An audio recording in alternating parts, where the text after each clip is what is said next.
Abdulaziz, Minister of Foreign Affairs and International Cooperation of Libya. You have the floor, sir. Thank you very much indeed, Mr. President, and it's a pleasure seeing you presiding over this important session.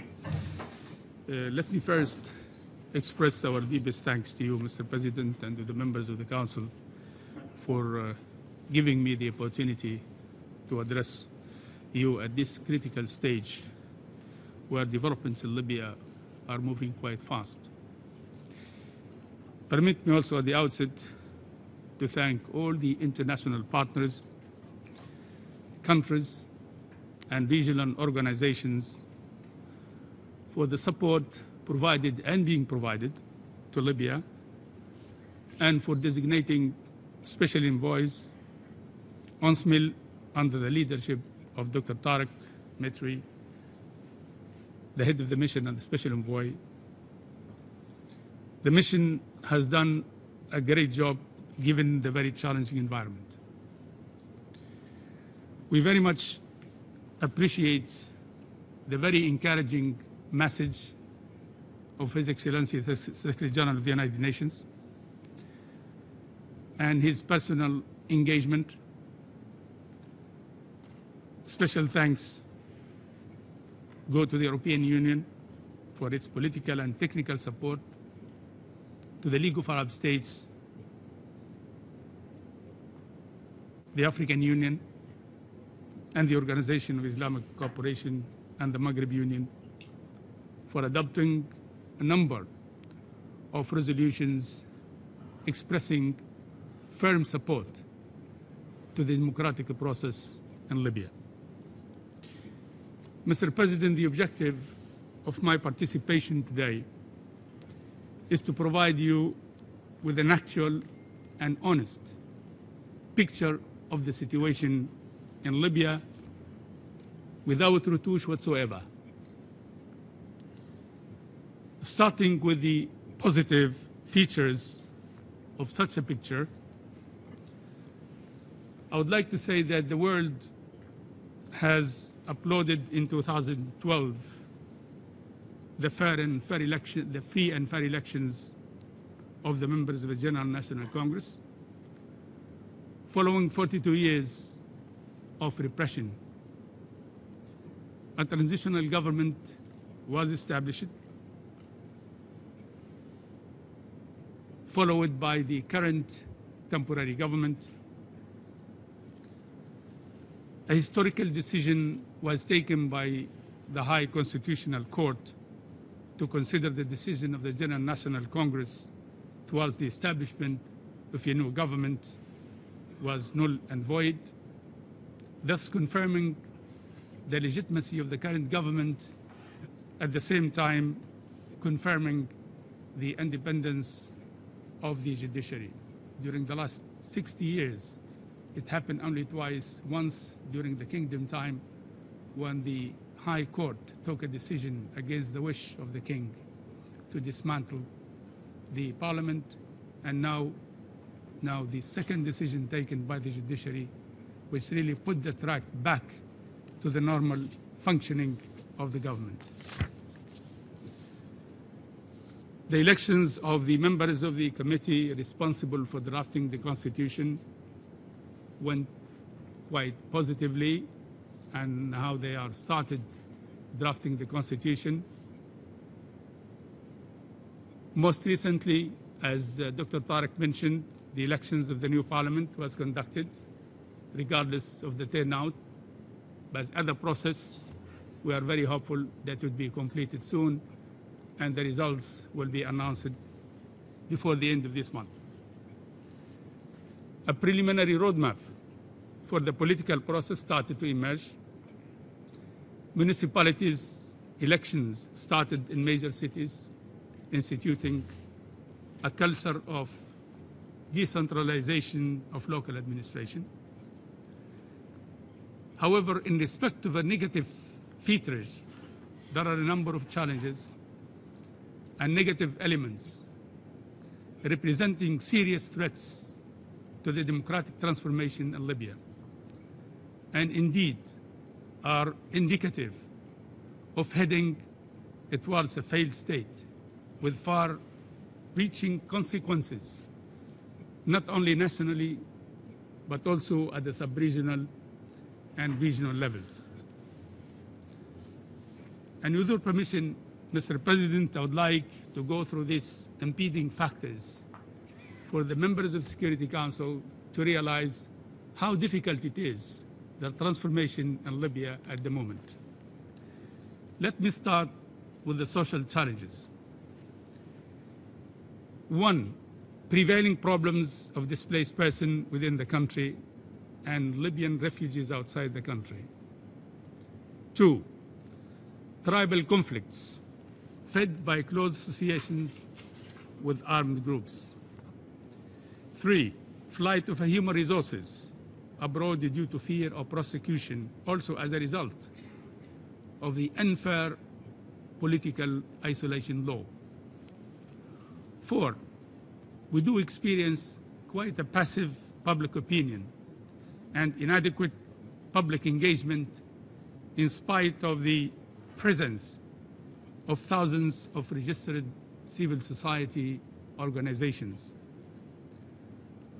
Fifth, crisis of trust between the people and the government, and between the government and the National Congress, and between the National Congress and the population, thus impeding the political process. Six, absence of a communication strategy to mobilize the support of the local population.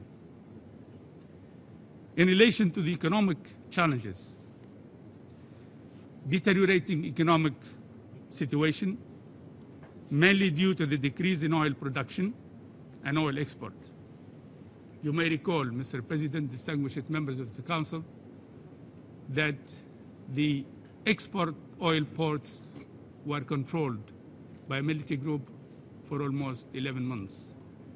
We lost more than $30 billion as a result of this control. The government could not resort to reacting militarily, given the fact that it doesn't have enough tools to do so. On the other hand, the government decided to pursue negotiations peacefully in order to solve this particular problem. Two, inability of the government to secure the basic services for the local population. Three, rising unemployment of youth to the extent that they started joining armed groups in order to secure some income. Political challenges. Political conflicts between political parties. Some raise the flag of building the state and the rule of law. Others raise their own ideology. They don't raise the flag of building Libya. Two, lack of meaningful national dialogue and viable national reconciliation programs and initiatives. Three, the negative consequences of the political isolation law. Indeed, I call it, it's a law, it's catastrophic, because the main purpose of that law is to ensure isolation, but not integration.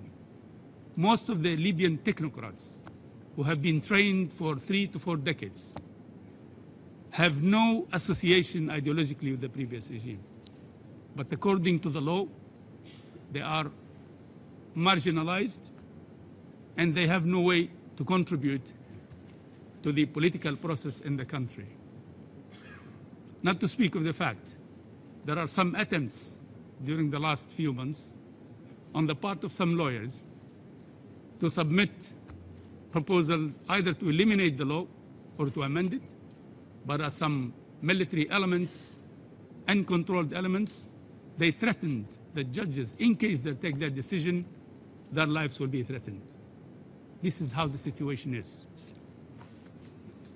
There are military challenges, Mr. President. For the last 3 years, neither the defense sector nor the police establishment are materialized. Armed conflicts among armed groups, which may lead to a break of civil war, as you are witnessing during the last 5 days. It is the conflict between those whose objective is to build the state of the rule of law and viable governance, and those who are against that particular process.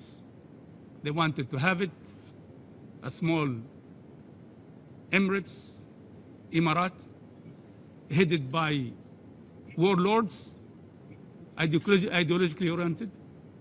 They do not like to see a state built the way it should be. And it is completely wrong that they say the impression is that just military groups are fighting each other for the sake of authority. It's to be or not to be. This is why we are trying to see how we can mediate between these groups to make sure there is a cessation of hostilities, and then we can put them on the table to negotiate a proper reconciliation of their positions. 3, attacks on civil infrastructure to discredit the government and instigate the people against the government. 4, the existence of radical groups religiously labeled have more capabilities in comparison of what the government has at hand. In the absence of the tools available to the government, how we can blame a government for being unable to face this growing threat of terrorists and groups that have no interest but to stand against the democratic process. There are also security challenges. Deteriorating security situation due to the existence of millions of heavy and small arms. 2, growing number of radical individuals and groups who threat and intimidate civilians and military individuals alike. They commit serious crimes of kidnapping for ransom, killing and assassinations of political activists, lawyers, journalists, police and military personnel, judges and prosecutors. Yesterday there was a lady, a member of the Congress, was assassinated in the city of Derna, which is completely controlled by a radical group religiously labeled. 3, absence of a strong and effective and humane criminal justice system. No one can talk about protecting democratic institutions in the absence of a humane and functional criminal justice system that is capable of protecting rights and freedoms of individuals. We have not reached that stage yet. 4, some detention centers continue to be outside the control of the government. 5th, illegal trafficking in arms and drugs,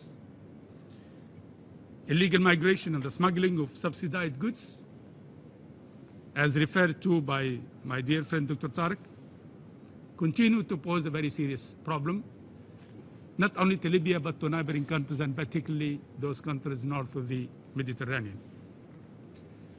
Should Libya become a failed state, kidnapped by radical groups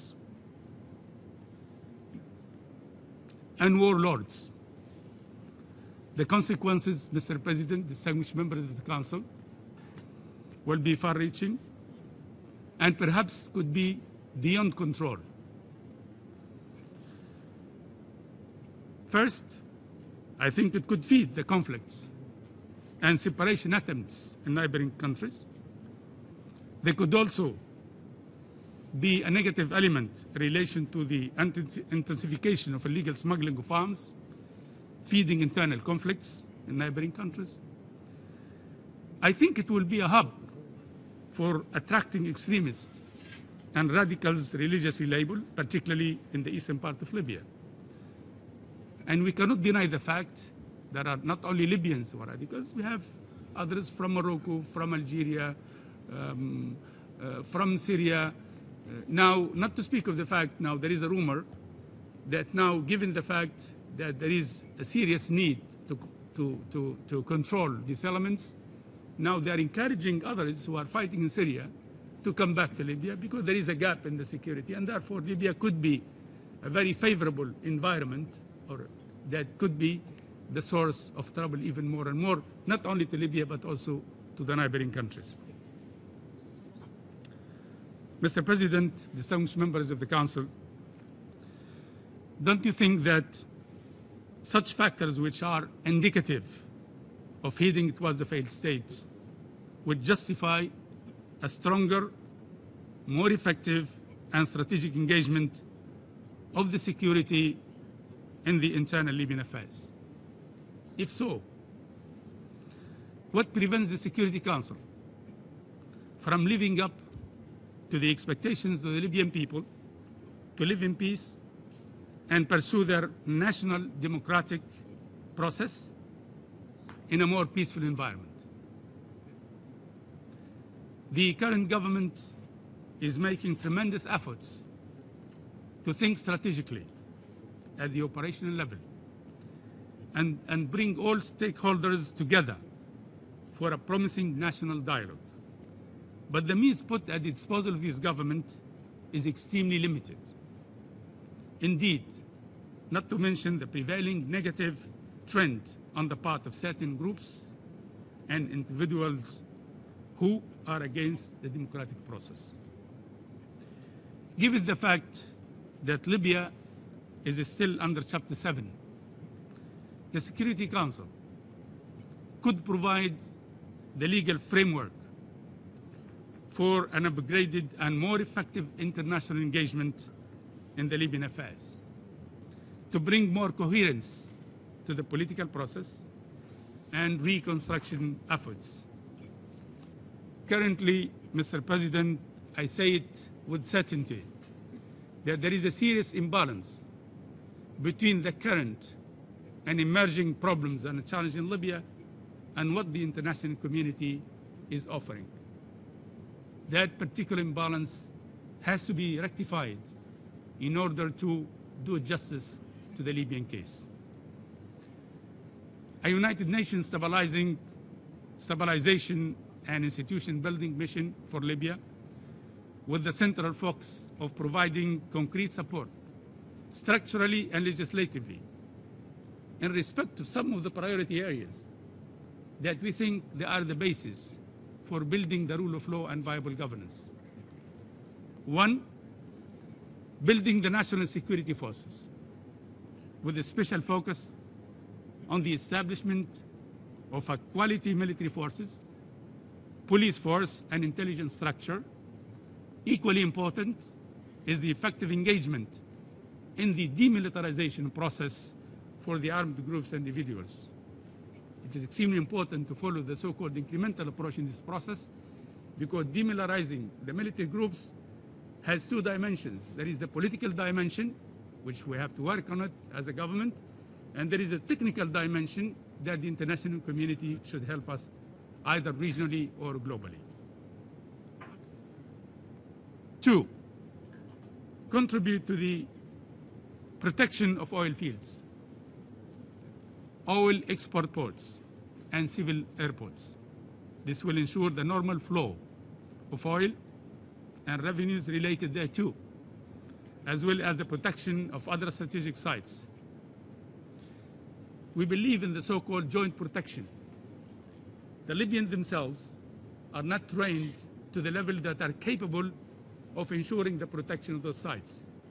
And the example of the last 12 months, when the oil ports were controlled and the oil production was stopped to the extent that we used to pump 1.5 million barrels a day, it went down to 150 to 300 barrels a day.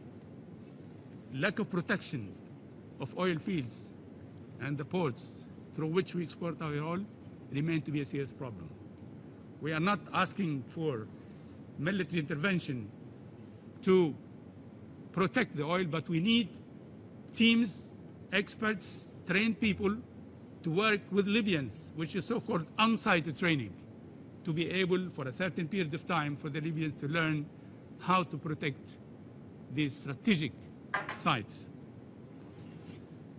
Three, contribute to the institutions building and enhance the performance of public administration, together with instituting anti-corruption mechanisms. As you know, Libya has signed or ratified the United Nations Convention Against Corruption, but signing and ratifying is something and its implementation is something else. We need the legislative and structural reform, an independent body that could really work hard to start controlling the corruptive practices that has been experienced during the regime and also being experienced during this stage during the last 3 years. 4, contribute to the criminal justice system reform, as I mentioned, is a key to democratic institution and the protection of the rights of individuals and groups. 5th, provide support to neighboring countries as far as our border security is concerned.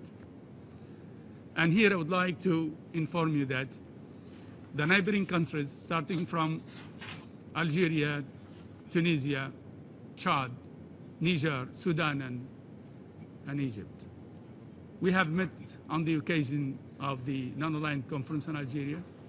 That's the first time that the meeting at the ministerial level of neighboring countries sit together and decided to think about the situation in Libya and how they can be an added value to assist Libyans. And given the fact that the neighboring countries do understand the specificity of the problems and they do realize the consequences of what's going on in Libya, negatively speaking, on those countries, I think I would salute them that they have taken that initiative. That particular initiative was followed up on the occasion of the African Summit, and most recently Tunisia was kind enough to invite the ministries of foreign affairs of the neighboring countries to meet. There was quite a solid declaration.